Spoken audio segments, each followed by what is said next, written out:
Hey guys, Fallen Zion here again from Eve Expert Guides. First off, I just want to say thank you so much for helping me reach 100 subscribers. To show my appreciation, I want to bring you something very special and something that I've been wanting to do for a very long time. I'm going to bring you the top 10 tips on station trading, the EVE Online, and these are tips that the pros don't want you to know.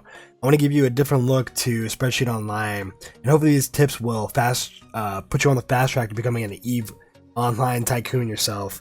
Let's go ahead and dive right on in. Hey guys, rule number one is know your market and know your customers. For example, one of my staple drugs that I traded for a long time was Quake Zero. I know that drugs in EVE Online are a luxury item and that people that buy them are big spenders and they buy them without hesitation. In addition to this, I also trade a complementary item to Quake Zero called Agency Overclocker SB7 Dose 3. And I'll show you the properties of Quake right now and why it's so good with the overclocker. And as you can see in the properties, Quake Zero gives a plus 5% bonus to speed and a plus 5 bonus to scan resolution.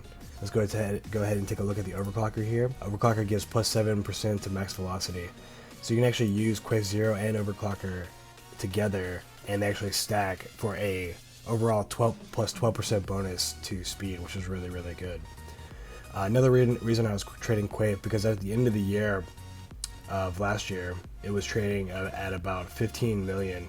And since then, it's been trading almost at 25 million. So it's about a 10 million ISK increase with over a year, which is really, really good. So you need to find your own item that works for you. And then once you find an item that works for you, you need to learn more about your customers and what caters to them the most and how you can really bring value to them. Alright guys, rule number 2 is Plex always goes up. If you have excess ISK, consider investing it in Plex, because in the long run, Plex always goes up. As we can see in the graph here, Plex was down and then it went back up, was down and then went back up, and right now it's on the decline because CCP released another promotion or discount to Plex, and whenever that happens, the Plex price goes down a little bit, but after the promotion ends, the Plex price goes back up. The most I've ever made in one day of station trading was 3.4 billion ISK, and I did that just from selling some Plex that I bought a year ago for a higher price today. So basically you can buy Plex and then wait a year and then sell it. On just that flip, I made 3.4 billion. So it's a very powerful item, and it's what the pros, a lot of the EVE trillionaires, is what they buy and sell every day. They just buy and sell Plex, and that's how they become EVE trillionaires. Alright guys, tip number 3, people pay for convenience. It's just, EVE is pretty much just like real life in that people will pay for convenience. They want their items right now and they don't want to wait, and that's how we're going to get paid. People also want ISK for their item right now, which is why we put up a buy order for it, so we can buy it immediately, so they can get the ISK immediately. But we're banking on the fact that they're going to sell it to us at a discounted rate, and then we're going to turn around and sell it to a sell order. And then whoever needs the item right now will buy it from our sell order. This discrepancy between the patient and the impatient is where we're going to shine, because we're willing to wait for our orders to fill. Tip number 4 is that we can actually avoid high broker fees by trading in Perimeter. We actually use this Fortizar in Perimeter called Perimeter Ichoose Trade Hub. You can see it on the screen here. It's actually a Fortizar in Perimeter. We can go here and we can buy remotely in JITA. And I'll show you a quick example of the broker fees here. So say I just want to buy some Plex to place a buy order. We can see here that the broker fee is 0.3%, and JITA is actually 2.5%. So you're going to be saving a ton of money right off the bat just by using this Fortizar instead of trying to buy directly in JITA. And of course, I'm going to talk about the skills that we're going to need to complete this remote buying procedure. The first skill we're going to need is marketing, at least to level 2. I'll show you marketing here. Marketing allows us to sell in JITA while being in Perimeter. The second skill we're going to need is procurement, at least a level 1. This allows us to place remote buy order. The third skill we're going to need is day trading, at least to level 1. This allows us to remote modify buy and sell orders. The fourth skill we're going to need is visibility. Visibility allows our buy orders to span throughout several jumps. We're going to need this at least a level 1. And then we don't absolutely need margin trading for this, but it's going to help out a ton, because margin trading allows us to multiply the power of our ISK and diversify more than we could without it. And tip number 5, as you can imagine, is Learn what margin trading is and learn how to use it to increase your buying power and your leverage over the market. Margin trading allows you to put a small percentage of what the item costs down as a down payment to place the buy order. But once the item sells, you're gonna have to pay the full price for it. This allows us to spread our risk into many different potential investments. I'm going to show you guys an example of margin trading and why it's so powerful here. So we're going to place a buy order for the Loki. The Loki's at 183 million ISK. So we're going to go ahead and place a buy order for 183 million ISK.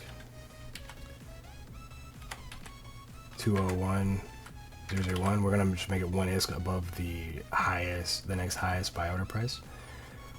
And we say great, say buy. So we started, first it's good to know, I started with 420 million ISK. So we're gonna click buy.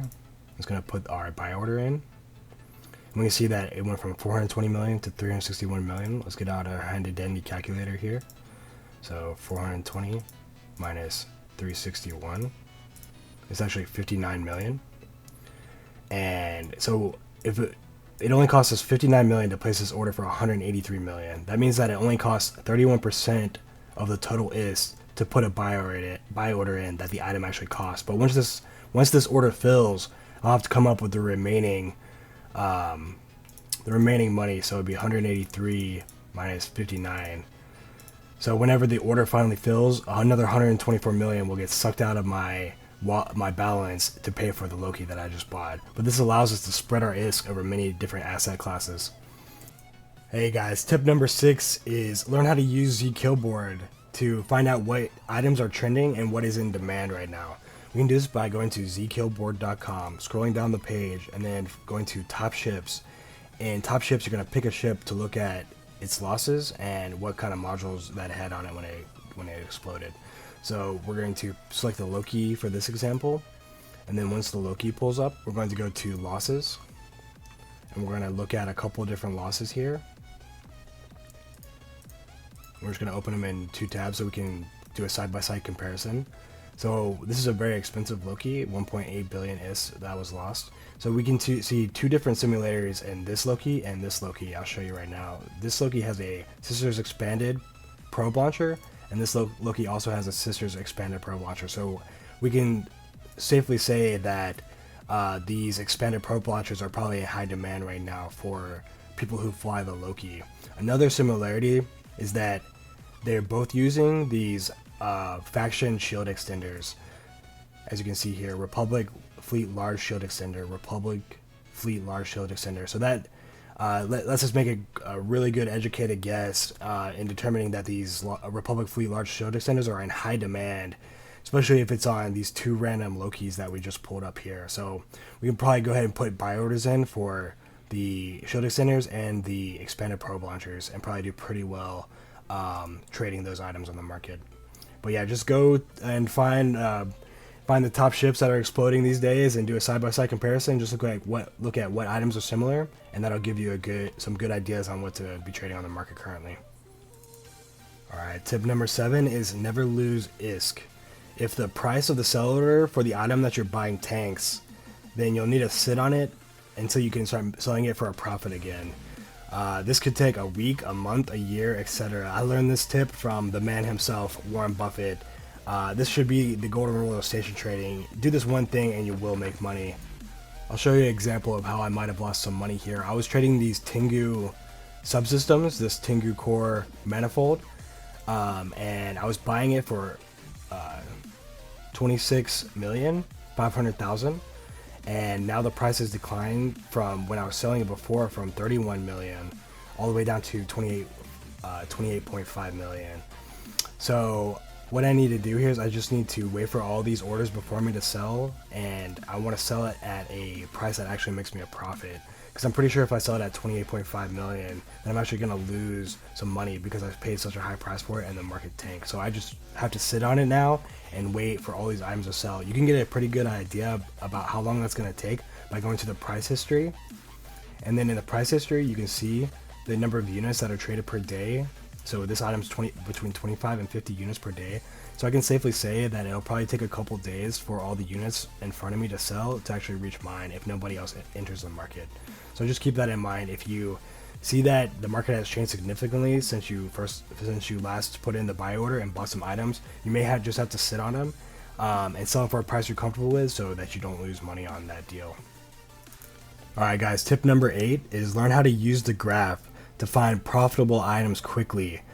Look for items that are gradually increasing in value and have a wide Donchian channel. I'm going to use warp disruptors in this example to show you what I'm talking about. So we're going to go through the warp disruptor. So here we can see it has a wide Donchian channel, but it's not going up. Here we can see this one has a wide Donchian channel, but it's kind of downtrending, so that might not be a good one. We're going to select that one. Alright, so this one has a wide Donchian channel and it's trending up. So actually let's move the graph to the right place here. But we can see that it's actually trending up and has a wide Donchian channel. So if we go to market data, there should be a pretty decent discrepancy between the buy order and sell order, and we can see that that's the case here. So this will probably be a good item to trade since it's trending up and there's a nice wide Donchian channel. So we can see that this one has a very weak, small Donchian channel, so this probably isn't a good one to trade because it's actually trending down and it has a very small margin. And this one's kind of all over the place, but it's only selling a few units per day, so we might not want to sell this one. Something to watch out for, how many units per day, because we want our IS to move quickly. Same story with that. Same story with that one. Let's go to initiated compact. Very small Donchian channel here, probably not a good item to trade. Same thing there. Alright, here's a pretty nice looking one. It's the heavy warp disruptor tech 2. So this is actually kind of trending up right now and it has a wide Donchian channel. So we go to market data, we can see that people are buying it for 83 million and selling it for 100 million. So there's a very nice margin there to make some good money. So this would I would definitely recommend trading this item currently. And we'll go to warp disruptor tech 2, so that we can actually see it's trending down. And the Donchian channel is okay, but this downtrend does not give me a lot of hope that this item will be a good one to trade. So just practice by going through a bunch of different items and applying this concept by looking at the graph, and soon you'll be able to go through a bunch of different items and you can tell immediately whether that item will be good to trade or not. So yeah, all these target patters, we can see that they're not what we're looking for. So yeah, just keep practicing until you find items that meet those criteria, and then put in buy orders and then wait for your buy orders to fill and then sell that item and you'll be in the money in no time. Alright guys, tip number 9 is read the patch notes. You want to keep an eye out for big changes that are going to influence the market. We can read the latest patch notes by going to www.eveonline.com/articles/patch-notes, and I'll put that link in the description below. For example, the Hunt just came out, and the Hunt re-released some drugs back into the market, and I bought a bunch of these drugs because I thought they were going to be limited edition, and I basically lost a lot of money because I didn't read the patch notes, and I would have seen that, and if I had read the patch notes, I would have seen that CCP was going to re-release these drugs into the market, and the price was actually going to go down. But I was banking on the fact that these were going to be limited edition drugs and there was going to be a limited supply, thus raising the price over time. But they released them in the market and the price tanked, so I lost a bunch of money. But if I had read his patch notes, I could have saved a lot of IS. So just take a few minutes of your time whenever a new patch comes out and look at the patch notes and go through it and go through what changes will be coming to Sov. So if some ships are buffed, you can probably say with a good degree of certainty that that ship's price will increase. But not in every case. You just gotta read the patch notes and make your best educated decisions. Alright guys, we finally made it to tip number 10. Tip number 10 is be creative and don't do what everyone else is doing. The opportunities that you have available to you are probably going to be different than the opportunities that someone else has. You have to use your specific knowledge to the game, whether that's in mining, PvP, PvE, or drones, etc., to give you an advantage in that field. So I know a lot about drugs in the games, but you may know a lot about mining asteroids, so you'll have a insider's look at the ore prices and how rare specific ores are. So you need to use that knowledge, find the items that you like buying and selling, and then get to know your customers and what they prefer and what kind of complementary items that you can provide alongside your main money makers. So yeah, you guys, just get out there, get creative, and find out what works for you and how to best provide some value to your customers. All right, I'll see you guys out there. Alright guys, that does it for this video. If you learned something new, please hit that like button. If you have any questions, please leave them in the comment section below. I'll do my best to answer as soon as I can. And please consider subscribing. I'll be coming out with a bunch more videos in the near future. Thanks again.